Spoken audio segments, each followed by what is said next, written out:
Konnichiwa. And hey, y'all. I'm Leslie. And I'm Laurie, and welcome to Sumo Kaboom, where we Kaboom. talk about all things sumo. First of all, big thank you to you guys, our listeners, for showing us this week that yes, football and sumo have crossed over. Several people sent us some video clips from football games that featured some, let's call them sumo throws.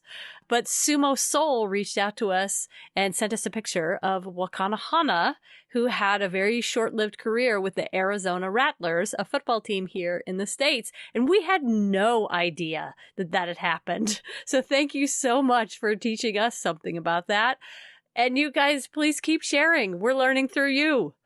The Texas Consulate Cup live streamed some fantastic sumo. Oh my gosh, it was so much fun to watch. Yes, it was. It was so great to get to know some of USA's top wrestlers and watch them live. I super enjoyed watching, oh my gosh, several people. At first, I want to give a shout out to Eris Armstrong. Yes. Who looks like just a strong lady wrestler. That's I love right. it.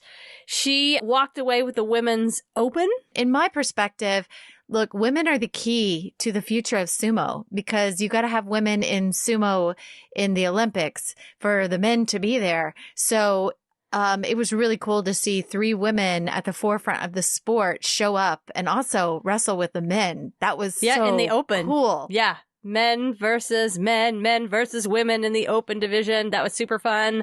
I really enjoyed watching Cornelius Booker. I had not seen him do sumo before, and he walked away with the men's middleweight title. Oh, Jose Galindo. Yeah, out of looked Los Angeles. Strong. Yeah, he's going to be quite something for the future, too. I love that Derek Garza won out of Dark Clan Fight Lab. Yeah, I love that. You know, Dark Clan Fight Club walked away looking really strong, which proves that, you know, many of these martial arts can cross over. Yeah, that was exciting. I hope that there was a lot of like new interest into sumo from this tournament. I know for me, I was just so excited to see our homegrown athletes compete and do really well. I love seeing a lot of our listeners actually compete. And that was like the neatest thing to be like, oh my gosh, I know who that person is because they're one of our listeners or we've had communication with them and they are competing. Speaking of David Murray. Yes, our singer. have been watching David Murray sing on Instagram for months now. And it was like, oh, there he is as a sumo wrestler. How fun. He's just like the pros, singing some, doing some sumo. Thoroughly enjoyed that. Oh, yeah. Yeah. And speaking of crossover martial arts, we're going to talk more about crossover sports today. I got to tell you guys, this is an episode I've been waiting for probably 6 months. We're going to talk today about Mongolian wrestling. And it has been an interest of mine ever since I happened upon a video clip of Mongolian wrestling. And I was like, look at their outfits. Oh, yeah. The outfits had me hooked at day one. And we're going to tell you more about those outfits in a second. Well, we're going to tell you more about the wrestling than the outfits, but the outfits are really something to write home about. Oh, my God. They're fantastic. We'll tell you more, but first we're going to tell you about some current events. News flash.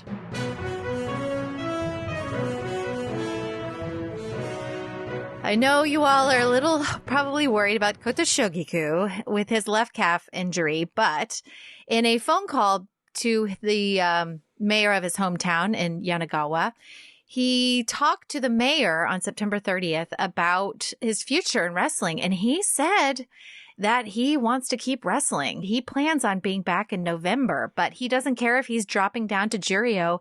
He just wants to wrestle. It was really interesting to hear him say, like, nope, I'm not done. Good for him. Yeah, I thought that was great news. I say let him wrestle until he's 60. But it's right. Well, we have a 50-year-old out there. Exactly. So why not? Yeah. You can do it. Also, Asanoyama and Takakeisho are like guns a-blazing back in practice. Now, they've been going since pretty much last week, and there's some sort of payback they have ready for Shodai in November, I think. I think that's what they're working up towards. Now, Shodai has been on his little, it's not little, it's quite an accomplishment, his Ozeki promotional tour, and he goes home and he visits his family, visits everyone, and I don't know, parades, and he gets his car, and he gets all the, anyway, it's a wonderful thing. It's everything he's worked for. But the thing is about it is that it takes up all of his time, this precious resting time that the wrestlers get after the basho is over. And he said he is back and he got very little rest. He kind of dipped his toe into the world of practicing on Monday, but he really couldn't because the dojo had been rebuilt and it was still wet. So he kind of just lifted some barbells. So I don't know. He seems excited about November, but from looking at it from the outside looking in, it looks like Asanoyama and Takakeisho are like going straight ahead. Well, you know, all three of them are thinking one of us is going to be Yokozuna first. Right. And I want it to be me. So I think it's great. Let them compete with each other. Yeah, there's some sort of rivalry going on. There's rivalry all over the place in that Sanyaku division. They all want to get there first. That's fantastic. Yeah. But Shodai seems amazingly like, yeah, I'll get back to practice. I'm okay. But I get a little worried. I'm like, you got to get back in there. Takakeisho and Asanoyama have been going crazy for a week. Get in there, buddy. I say enjoy your party. It's all still there. Rest the body. And then come back strong because we're going to be rooting for the guy anyway. That's right. All of them will be rooting for. Yes. So there's going to be a joint practice session for the wrestlers. Now, they haven't been able to do Degekko basically because of coronavirus. So they have not been able to go and wrestle with each other in other stables. Didn't they just open Degekko for anybody? Like anyone can practice with anyone else? Well, no. Spokesperson Shiba Toyama said the wrestlers who will come to this, it's a very special, like well timed out and thorough practice session that you have to kind of sign up for and you have to follow very certain protocols. Oh, like it's a supervised Degekko. Yes. And there's like 10 Sekitori and then an amount of the Makushita wrestlers. They have to be tested, obviously, for coronavirus. They have to be wearing masks and keep a distance of 3 meters away. I mean, they emphasized just how thorough this joint session was going to be so that they can actually do this very important thing that they didn't get to do last time, which was wrestle people from other stables.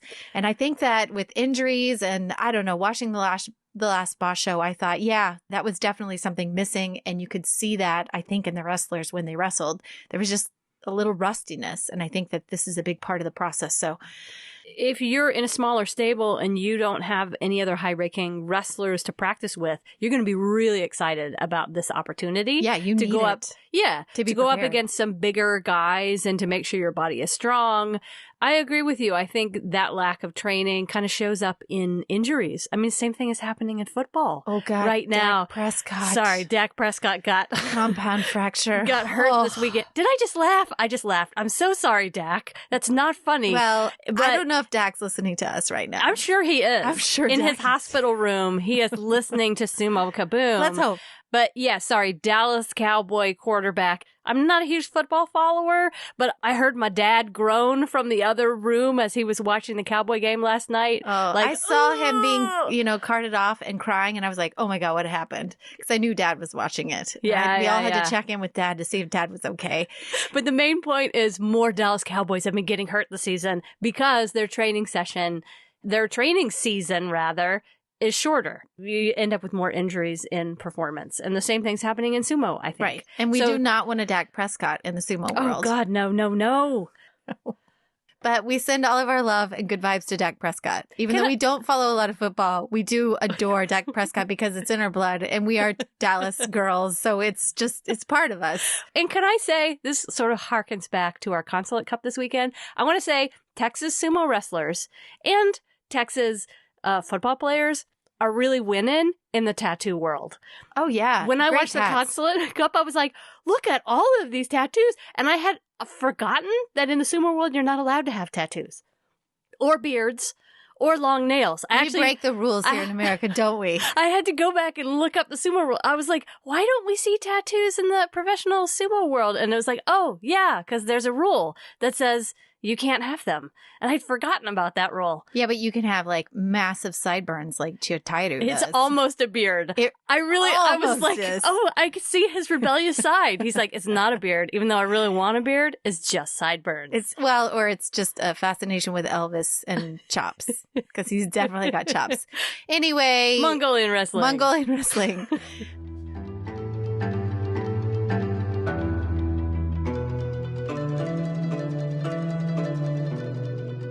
the sexy sport of Mongolian wrestling. Yeah, it is sexy. It We'll is. get to that. We'll get to that.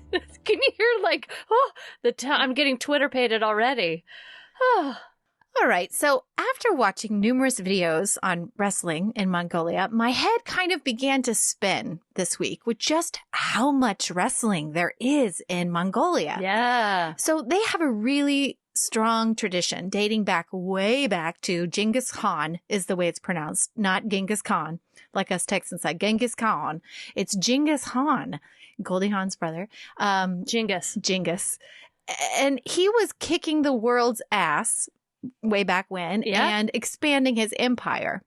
Now, he made sure while he was expanding his empire that his army spent much of its time wrestling to keep it in tip-top shape, okay?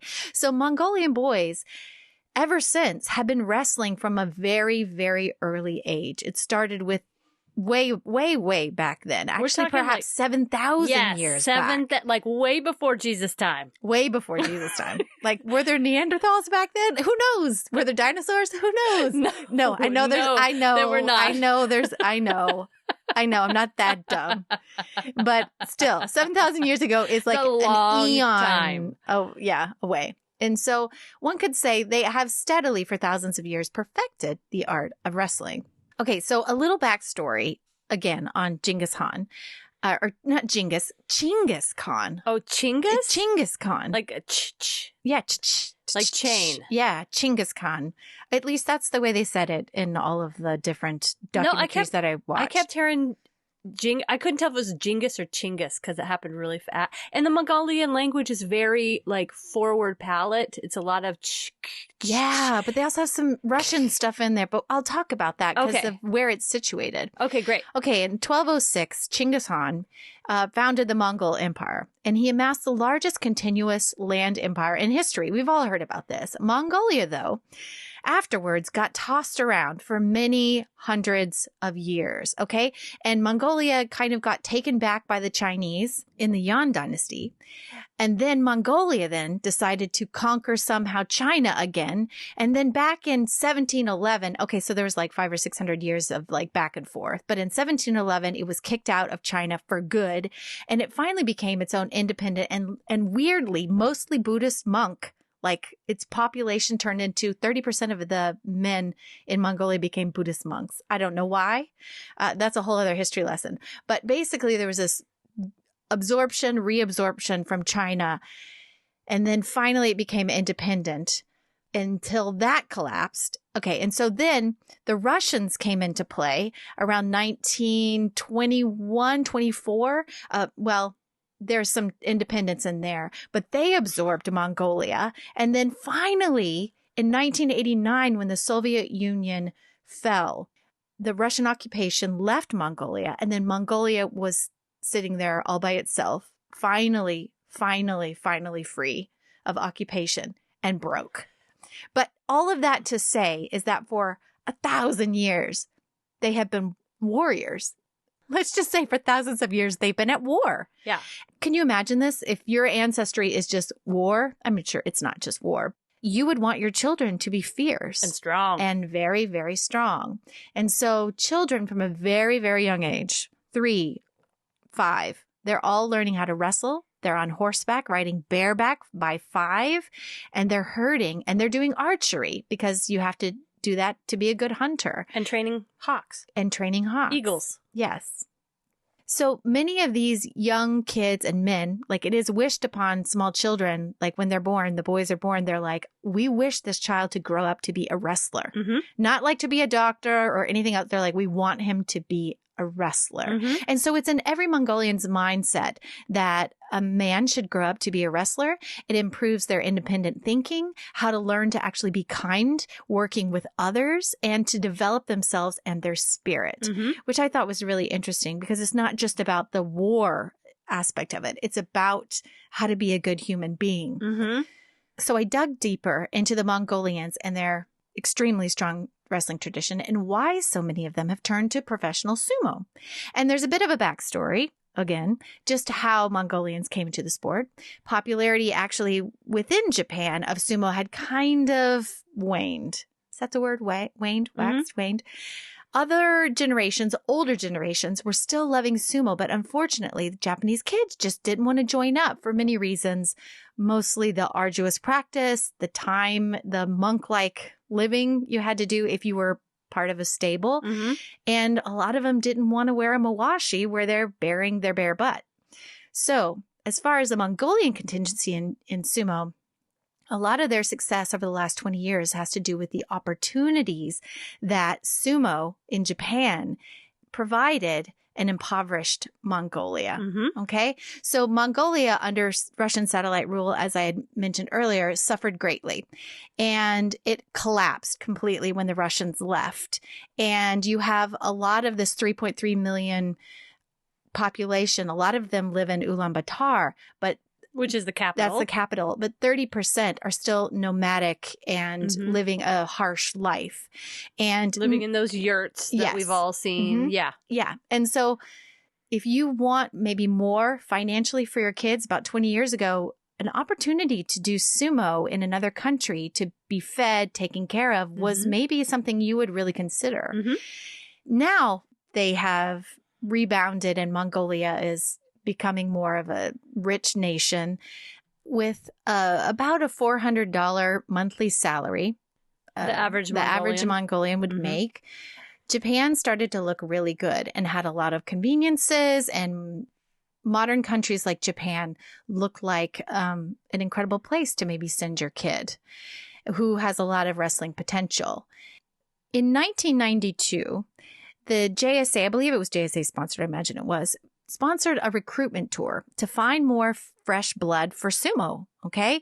And knowing the wrestling tradition in Mongolia, the sumo scouting team made their way to Ulaanbaatar. Now, this scouting event brought out about 300 boys, and they were choosing only 6 to go back to Japan. For a sport in Mongolia, sumo wasn't necessarily known as well back then. So that's still an incredible turnout. And ever since, especially since the rise of Asashoryu, Haramafuji, Hakuho, Kakaru, and Kyokutenho, there has been more and more publicity for sumo in Mongolia. So that continues to help with the recruiting process. Mm-hmm.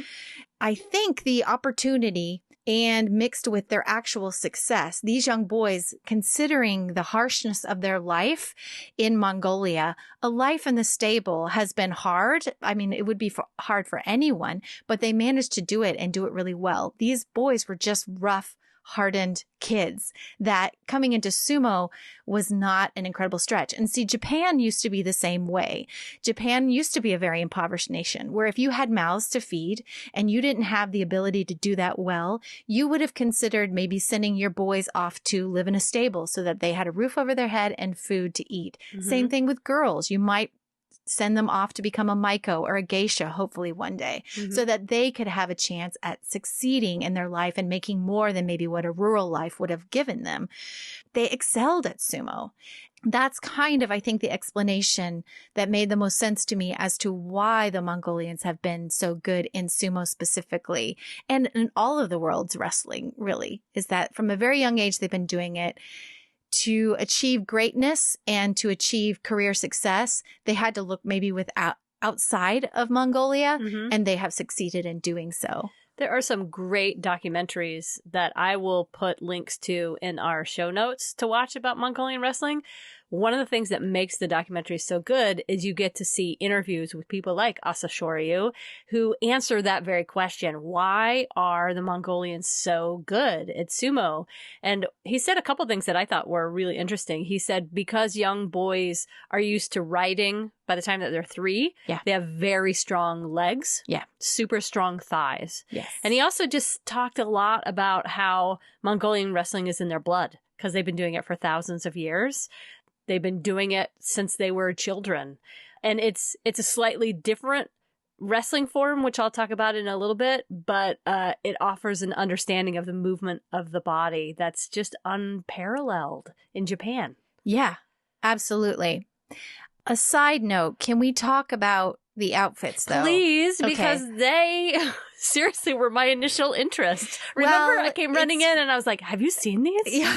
Have you seen these outfits? Well, it's so appealing to my eye because it looks like It's a sort little of like Wonder Woman. Yeah, right? with Because it's Coachella red boots. and blue, and then like some booties, some sexy booties. Yes. And then some these, high booties. Yeah, and shrugs. Yeah, and they're big boys, and they're dressed up in like these Wonder Woman outfits. And I'm not meaning to make it's actually quite sexy. It's very appealing, but it's very confusing to the eye in the beginning, and then you kind of learn the meaning behind everything that they're wearing, and you're like, oh, okay. But I love that it's traditional. And also in the same way, a mawashi is very revealing. This is very revealing. So Mongolians were like, what, you want me to put on what? Okay, cool. Whereas everybody else like would be, you were asking me to put a mawashi on? No thanks. Yeah, so they are these nice little tighty-whitey briefs, but they're blue Speedos. Speedos. Or red. I have seen a green one. I saw a green one. Yeah, in I one thought of the maybe that was just the documentaries. fading in the washing process. I wondered about that too. Yeah, and they have white designs on them of all kinds. And the shrugs are like totally open in the front, and they have long sleeves. And they are tied on with a rope. Yeah, it's off the shoulder. Yeah, totally off the shoulder. And so do you know why?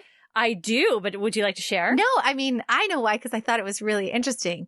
But basically, way back when, 1700s, I don't know, there was a princess, and she entered the Nadam Festival, which is this huge festival in the summer that all Mongolians come to participate in. It's the three sports. It's archery, it's horseback riding, and it's wrestling. And in this huge football arena type place, they have just like hundreds of matches going on at the same time. People come to watch.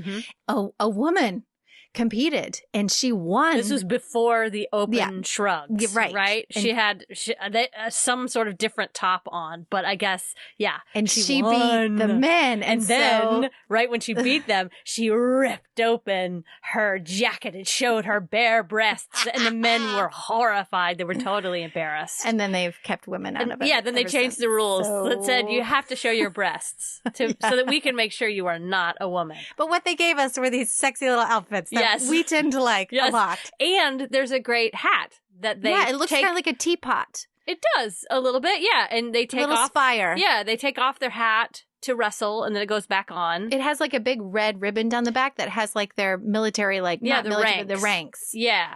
That was added pretty recently. They didn't have that for a long time. Yeah, and sometimes this gold medallion.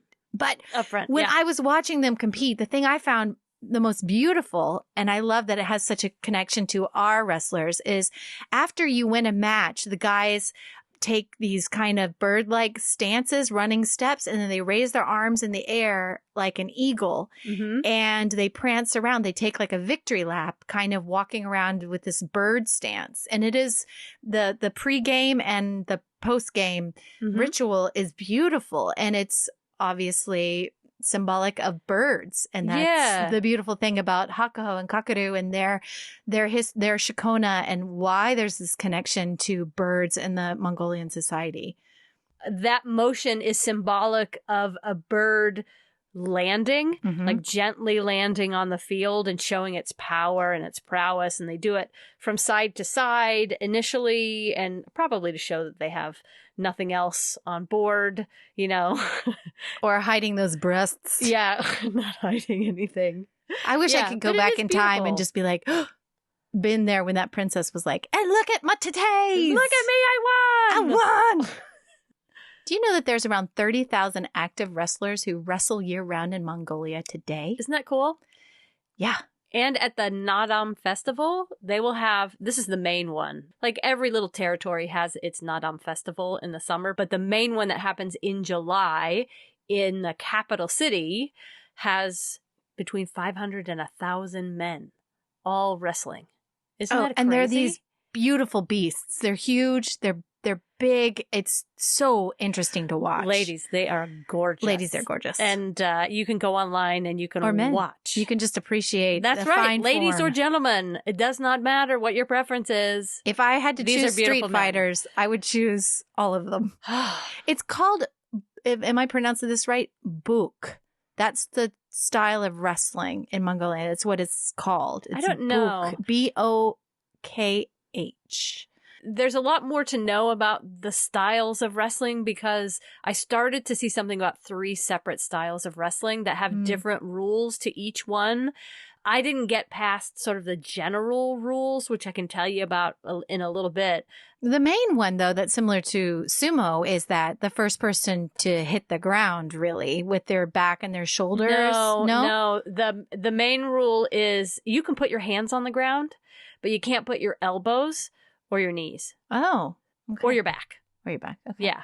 But some of these in the Nadam Festival, some of these tournaments or these matches can go on for 4 hours. Yeah. You want to talk about endurance. Yeah. The Mongolian wrestlers, that's what they do. They practice all day long growing up with each other and their school friends practicing this. It's incredible endurance. Yeah. That's one of the main differences between sumo wrestling and Mongolian wrestling is that there's no time limit in Mongolian wrestling. It just goes until it's done, which means that sometimes you could have a match that's 2.5 to 4 hours long, which is incredible. No water breaks? I didn't see anything about a water break. No, I think they just go until someone loses. It's also different in that Mongolian wrestling is not done in a ring. It's in a big, huge open field. There's some footage of like it might be happening in a tent or something like that. Mm-hmm. Well, it is year round. So since they have some of the hottest and then some of the coldest winters, they have tournaments all year round and they are indoors in the winter months. Okay, so that could be, but there's still no ring, so they can wrestle like right into the stands or they can wrestle right into the judges' table. Like there's some great footage of guys just throwing each other onto a table and you're like, oh my God, somebody's going to get hurt. But they just keep wrestling. It's legal too. Yeah, it's crazy. It was funny because I was listening to you watch it upstairs and I was having the same reaction downstairs as I was watching. I was like, how have I missed this? How have I missed this in my life? But you were like, oh, because I was like, she must be watching Mongolian wrestling. Yeah, because it's an even more raucous affair than sumo. Kind of looks like a bar fight, but no punching. A little bit. There's no punching, but it's so athletic. And it's like these men will grab the other guy however they can, by the briefs, by that little rope that goes around their waist, and they'll just lift them straight up in the air, like legs of the other wrestler flying, kicking, and they'll try to throw them down to the ground, and the wrestler on top will just like hug onto the other guy and not go down to the ground. Amazing. And it's like they're twisting all around each other as they're standing and like moving, hands down. You could be like, this wrestler's definitely losing. His hands are on the ground. The other wrestler has his feet, and he'll somehow flip around and flip the other guy to the ground. I mean, you can understand how warriors, would do this, how an army would do this in battle. Yes. There was that story about Genghis Khan, and it was originally used, wrestling was in many ways to defeat by death your enemy.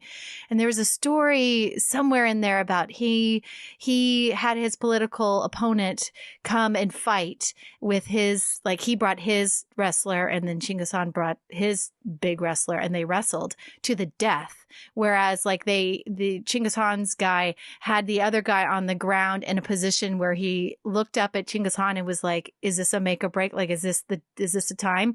And I imagine like in Game of Thrones when they give like their hands up or their thumbs up or thumbs down. Yeah. He was like, I give you a thumbs down. And just then he cracked the other guy's back and killed his political enemy's wrestler. Just like that. So it's brutal. I mean, even though they don't do it to the point of killing the other person out, you can understand the root of it. How they could. Ooh. I don't like to think about that part of it. Or Dak Prescott's injury. Me either. At the same time, they're training humility, they're training patience, they're training responsibility, they're training that's the sunny side of it. Yeah, knowing where that edge is. They say that they're training kindness into each other. And I can get that. I really can get that by watching these wrestlers. When you lose in one of these Mongolian wrestling matches, you untie your rope belt and then you sort of dip under the arms of the victor. Similar to the sumo and bowing. Yeah, very similar in that way. Thank you for bringing me back to sumo, because let me do mention of a few other things about sumo versus Mongolian wrestling. There's not any huge tachiais in Mongolian wrestling. I will say that's one thing I do miss, because these guys don't tend to be as big as sumo wrestlers, and you'll start out a match and these guys will just kind of approach each other, and sometimes they'll even put their foreheads together, and they'll kind of, it's almost like sussing each other out. And it made me think of that moment in the last sumo tournament where I was like, they're forehead to forehead and they're like pushing as hard as they can on their foreheads. What are they doing that for? I saw a lot of that in Mongolian wrestling. I think it's a little of, where are you going to go? Where am I going to go? I'm feeling through my head and neck where your power is. That happens a lot in Mongolian wrestling. As I said before, wrestlers in Mongolian wrestling can put their hands on the ground and you're still legal. Just, you can't put your knees, elbows, or back to the ground. The biggest difference in Mongolian wrestling, you'll have a lot of men wrestling at once, which is the other thing that makes it seem like a bar fight, because there'll be a big open field and you're like, there are 50 men, 75 men, all wrestling in pairs. I will have to say that's another one of the coolest thing about watching these documentaries, because they'll be interviewing someone and there'll be like 30 men behind them all wrestling each other, partner after partner. And you're like, how am I going to listen to this interview? Because there's these beautiful men back there wrestling, and I would really like to watch the men back there wrestling. But Asashoryu, you're pretty cool too. But the men behind you in those Wonder Woman outfits are so amazing. It kind of reminds me in some ways of the Colosseum. Yeah. You can imagine. I mean, although there's not lions and chariot races, but the same sort of chaotic nature that you've seen in Hollywood movies of what happens in the Colosseum. Yes. Is just all these things happening and all this brutal fighting. It just kind of looks like that to my eye. It's so cool. Yeah. Asashoryu also said it teaches men to think independently. Yeah. And I like that. Yeah. I can see how it would. Yeah. You've got to like pick your moment to get in there and go for it. And then you just have to respond to whatever happens. And people can coach you from the outside all they want, but you're the only one in there. And it's just one person to one person, strength against strength. It's beautiful. It really is beautiful. I watched a training session for Mongolian wrestling, which was so cool. Did you see this documentary? No, I didn't. Okay. I was watching another guy who was like trying to actually wrestle with a real Mongolian wrestler. And he was like, kind of, sorry if you're the guy that I'm talking about, who's kind of this dweeby, like American guy who's like, I'm here to talk to you about Mongolian wrestling. He just got smashed. And he just got smashed by this incredible brute. Who just picked him up like he was a sack of potatoes. Then the guy was like, oh, that kind of hurt. And like you could see there was much more pain behind his eyes. And I was like, dude, what are you doing? I appreciate These guys are wrestling in the rocky pastures of Mongolia. Yeah, there's no mat. They're getting slammed to the ground in a dirt field with pebbles and stuff on it. I cannot imagine doing that my entire life. You must get used to it. But watching this training session helped me understand a little bit more. Yes, Mongolian wrestlers do go to the gym sometimes. If they live in the big city, they do. But there's an awful lot of people that live outside the capital city, and their training looks like a whole bunch of guys drive to one place, they get out of their car, and it's just like a big open field with maybe a stream going by, and they do runs, they do jogs for miles and miles, and then they sprint up mountainsides, and then they do squat jumps, like all the way down to your heels and jump forward with 2 feet, 200 yards down the way. And then they do the squat jumps backward, squatting down to their heels and jumping back both feet. And then they do like lunge walks.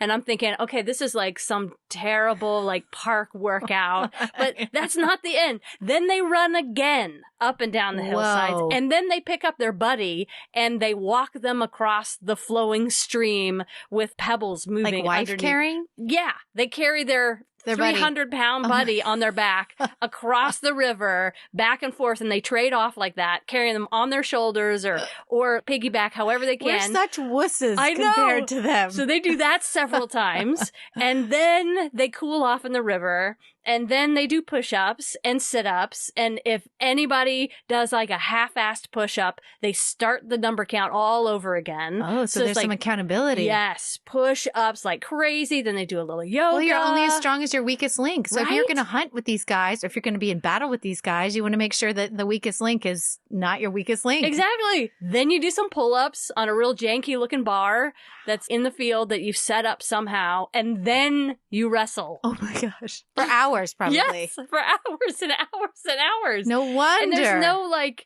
in sumo, there's all this build up, and I'm sure you get your body ready and you have one match and you're done. Although when you watch a real practice. Yes, they do it for hours. They and do hours it for and hours. hours, going. They don't stop like you see, obviously, in the U show race. Yes. It's crazy. If you are interested in watching some of this Mongolian wrestling, like I said before, I'm going to put some links to some really fantastic clips that you can watch on YouTube. So you can go to our website and find those in the show notes. You can just look up the Naadam Festival, and it's spelled Naadam Festival. Mm-hmm. There's great clips of it online. You can go to Mongolia in July and see it for real. You'll get to see all this beautiful archery and horseback riding and wrestling and song and dance. Like in Japan, all the wonderful singing of the Japanese titles and the names of the wrestler. That happens in Mongolia too. There's a wonderful tradition of music and vocalizing everybody's status before wrestling matches that we haven't even touched on, but it's a whole nother world of that presentational singing and the Mongolian song. What do you call it when they, like the two-tone singing, the Mongolian two-tone singing? I can't remember the name of it right now for the life of me. They can split their vocal cords? Yeah, they can sing two notes at once. Oh, wow. I wish I could remember the name of it. But there's like all sorts of really wonderful musical traditions in Mongolia that we haven't even touched upon. And the pageantry of the costumes, I shouldn't call them costumes because they're uniforms that come from the Federation, but like all the decoration that's on the boots. It has meaning. And yeah, it all has a beautiful meaning. So there's so much more to be explored. So if you as a listener are interested in Mongolian wrestling, please look into it. You will find yourself lost in this wonderful wormhole of Mongolian wrestling. Yeah. It's fabulous. I'm like, what was this episode we just did? Was this just us fangirling about Mongolian wrestling? Or did you guys actually learn anything? I don't know. Hopefully we kind of ignited something, a spark perhaps, to make you look into Mongolian wrestling. Yeah. But it will make so much more sense how good Hakuho is, how good Kakuru, Haramafuji, Asashoryu, like all of these guys, when you kind of look at their ancestral hair, like their upbringing in this wrestling tradition. Yeah, look at the amazing leg sweeps that are taking place in Mongolian wrestling, and then watch a Hakuho fight or a Kakadu fight and go, oh, that's where they're getting those. Right? Yeah. It's really, really neat. I second that. So that is our style of sumo here at Sumo Kaboom. Yes, please tune in again for more info on the sport we love. Thank you all so much for listening. Thank you for following. Send us any questions to sumokaboom@gmail.com. Tell us what you're thinking, who you're following, what you're excited about. We'll get back to you. And also, if there happen to be any sort of local competitions that we don't know about, we know that there's possibly one coming up here, but we're not exactly sure. October 24th. Yes, the We don't 20th. know. Yeah, 20th annual U.S. Sumo Open tournament. We keep seeing online was rescheduled for October 24th without a live audience. But we don't have any more information than that. If you know more about that, please let us know. Yeah, we would love to watch some of that or just kind of figure out who the players are, how that's all going down, because this last week with the Consulate Cup, it was so much fun to watch that. And we just really want to continue to support our USA sumo wrestlers and connect up with the community of sumo fanatics all over the U.S. That's right. Rock on, you guys. Till next week. See you later. Sayonara. Bye.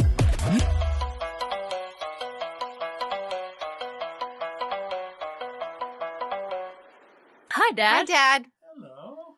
You want to come in? Hey, you want to talk about Dak Prescott? I just want to get a shirt. What are you all into? Well, we're We're- talking about Dak Prescott. We were.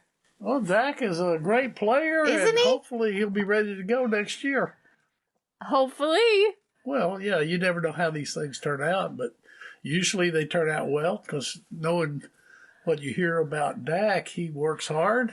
I'm sorry, I'm going to brush my teeth. You all go into whatever you're into. I'm going to get ready for the Costco delivery, my isolation event of the week. Okay. All right. Thanks, Dad. Welcome to our studio / parents' Closet. closet.